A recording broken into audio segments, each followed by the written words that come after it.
ना ऑप्शन तलाशने का नाम है। आप सिंपल एक मोबाइल खोलो, मोबाइल जब आप खोलते हो ना तो आप कोई भी इन्फॉर्मेशन सर्च करो, उससे रिलेटेड सैकड़ों साइट का नाम, एड्रेस, गांव, घर सब खुल जाता है।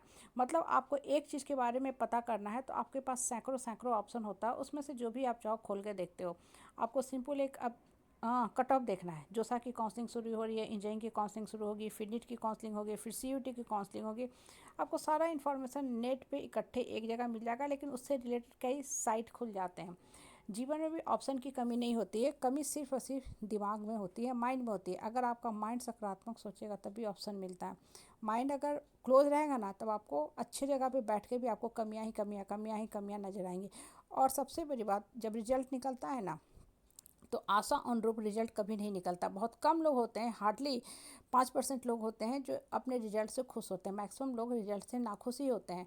उस केस में होता क्या है कि जब आप रिजल्ट से नाखुश होना तो आपका मन हताश हो जाता है, आपको लगता है आप सब द्वार बंद हो गया, जबकि जीवन में ऐसा होता कुछ नहीं है। जीवन में सैकड़ों और सारे द्वार खुले होते हैं, सिर्फ और सिर्फ मन को खोलने के लिए, मन को ओपन करने की ज़रूरत होती है। मन जब खुला रहता है, मन ऊपर वाला से जुड़ता है, और ऊपर वाला से जुड़ता है तो मन की आवाज़ हम सुन पाते हैं अपने मन से। क्यों? क्योंकि हम सिर्फ अपनी बातें सुन रहे हैं। बाकी समय हम क्या करते हैं, सैकड़ों लोगों की बात सुनते हैं, इधर उधर हित नाता, परिवार, रिश्तेदार, मोबाइल, फलाना ठिकाना, सबकी बात सुनते हैं। और जितना ज़्यादा आप दूसरे की बात सुनते हो ना, आप देखोगे कि कभी किसी सही डिसीजन पे आप नहीं पहुंच पाओगे। और अगर आपने कोई डिसीजन ले भी लिया ना तो आपका दिमाग फ्लक्चुएट होता जाएगा, आप फिर अपने पथ से हट जाओगे। बहुत से बच्चे होते हैं जो बहुत अच्छा रैंक भी लाते हैं, बहुत अच्छी पढ़ाई भी करते हैं, लेकिन फिर भी आगे जाके कॉलेज में बर्बाद होना शुरू हो जाते हैं। क्यों? क्योंकि उनको लगता है कि हम ज्ञानी, मेरा दोस्त महाज्ञानी, और घर में मेरी बैठी माँ बाप सब महामूर्ख हैं। क्यों? क्योंकि उनको लगता है कि अरे इतने अच्छे हम जगह पे हैं, मेरा दोस्त ज्ञानी है, दोस्त का दोस्त, दोस्त का भाई, और लंबा चौड़ा एक लिस्ट ले आएंगे कि सब ज्ञानी लोग बैठे हैं। देखो, बच्चों के लिए खासकर, तुम लोग ज्ञानी हो, सही बात है, लेकिन माँ बाप का ज्ञान के पीछे माँ बाप का अनुभव भी काम करता है। तुम लोग ज्ञानी हो इन द सेंस कि टेक्निकली तुम बहुत नॉलेज हो, मोबाइल के तुम सारे जो फंक्शन होते हैं वो इस्तेमाल करना जानते हो। हम लोग मोबाइल ऑपरेट करते हैं लेकिन डेप्थ में नहीं जानते हैं। एक ही मैसेज कहाँ कहाँ जाके स्टोर हो जाता है हमें नहीं पता होता है। जो बच्चे खोज के निकाल लेते हैं कि कोई बात नहीं, मैसेज डिलीट है लेकिन क्लाउड में भी पड़ा हुआ है। कहने का मतलब क्या है कि तुम टेक्निकली बहुत ही स्ट्रांग है, लेकिन माँ बाप के जो गाइडेंस होते हैं उसके पीछे माँ बाप का अनुभव काम करता है। माँ बाप कंट्रोल नहीं करता, लेकिन बच्चों को हमेशा ही हमेशा हाँ ज्ञान देता है, नॉलेज देता है, सही गाइड करता है कि ये काम करो।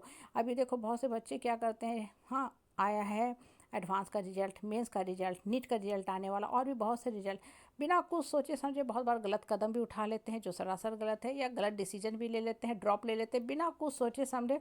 और साल भर बैठ के पढ़ते तो नहीं है, और मन के अंदर निगेटिव जो है थॉट्स पनपने लगती है, और उनकी जो स्ट्रेंथ है, मानसिक स्ट्रेंथ और गिर जाती है। देखो, किसी भी काम को करने के लिए ना मोशन में रहना बहुत ज़रूरी है। अगर आप शरीर से काम करते हो तो आप फील करोगे अर्ली इन द मॉर्निंग। आप अगर सारा काम निपटाना चाहते हो तो 2.5 से 3 घंटे में आपका काम निपट जाएगा, लेकिन अगर आप थोड़ा काम करते हो बैठ जाते हो, फिर काम करते हो बैठ जाते हो, मोबाइल चेक करने लगते हो, तो आपका सारा दिन काम में निकल जाएगा, लेकिन आपको समय नहीं मिलेगा। क्यों? क्योंकि आप स्थिर होकर काम नहीं कर रहे हो। आप थोड़ा सा मोबाइल चेक करते हो, फेसबुक चेक करते हो, फिर काम करते हो, फिर ये करते हो। इन द मीन टाइम आपका समय भी निकल रहा है, थक भी रहे हो आप, और आपको रिलैक्स भी नहीं फील रहा। इसलिए बोलते हैं ना कि मोशन में रख के सारा काम करो, उसके बाद समय निकल गया, किताब पढ़ो, न्यूज़पेपर पढ़ो, या व्हाट्सएप फेसबुक जो देखना है देखो। बच्चों के साथ भी यही चीज़ है। बच्चे जब पढ़ाई करते हैं ना, 10th के बाद कोचिंग मनली ज्वाइन करते हैं तो कंप्लीट मोशन के साथ काम करते हैं, एक साथ बहुत कुछ करते हैं, तो पिक पे परफॉर्मेंस रहता है और बेस्ट ऑफ बेस्ट रिजल्ट देते हैं। लेकिन यही बच्चे जब ड्रॉप लेना शुरू करते नहीं, हम फिर से प्रिपेयर करेंगे, तो ड्रॉप में होता क्या है कि उनका जो परफॉर्मेंस है दिमाग का वो गिर जाता है। वो बस सोचते हैं सब कुछ तो पढ़ा हुआ है, हमको करना क्या, सिर्फ एक रिविजन ही तो करना, और रिविजन हम लास्ट के 4-5 महीने में कर लेंगे। इन द मीन टाइम वो पढ़ाई से दूर होने लगते हैं। तो होता क्या है कि जितना दूर होते हैं ना दिमाग से, वो मेमोरी, वो ज्ञान हटने लगता है। चूँकि पढ़ाई कंटिन्यूस प्रैक्टिस मांगता है, आप चूँकि प्रैक्टिस छोड़ रहे हो, हट रहे हो, तो जो चीज़ें आप पढ़े हो वो भूलने लगते हो। और प्रैक्टिस के लिए क्या करना है, दिमाग में हमेशा उस कंटेंट को डालना है, हमेशा रिवीजन करना, और मैक्सिमम से मैक्सिमम जो प्रीवियस ईयर क्वेश्चन है वो सॉल्व करना। वो बच्चे करते नहीं, उनको लगता कोई बात नहीं, अभी तो है ना टाइम, 5 मिनट में हम 5 महीने में पढ़ लेंगे क्योंकि सब कुछ मेरा पढ़ा हुआ है। इन द मीन टाइम वो ड्रॉप का फैसला लेते हैं और जीवन को बर्बाद कर लेते हैं, और नेक्स्ट टाइम परफॉर्मेंस और गिर जाता है। हार्डली बहुत कम बच्चे ऐसे होते हैं जो नेक्स्ट ईयर जाके बहुत हाई परफॉर्म करते हैं। कहने का मतलब क्या होता है ना कि जीवन को मोशन में रखो, ऑप्शन बहुत हैं, ऑप्शन तलाशो, और लाइफ में उठने चलने दौड़ने भागने के बारे में सोचो। जीवन में ऑप्शन की कभी कमी नहीं है।